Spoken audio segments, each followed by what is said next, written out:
Қазақстандық әнші Ерке Есмахан Инстаграмдағы история бөлімінде көпшілікке Райымның оған жіберген сыйлықтарын бөлісті.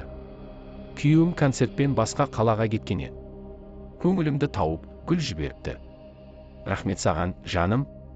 Иісі қандай керемет, деді Ерке Есмахан Инстаграмдағы история бөлімінде. Сондай-ақ Еркенің сөзінше, Райым оған гүлмен қоса жеткізуші арқылы бір қорап құлпынай жіберген.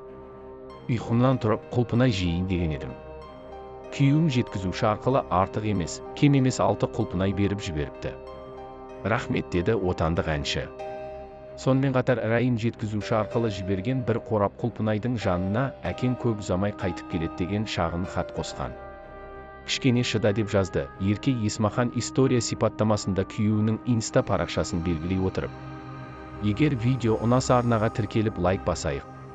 Күн сайын жаңа қызықты видеолар шығып отырады. Соңына дейін қарағаныңызға рахмет. Келесі видеода кездескенше.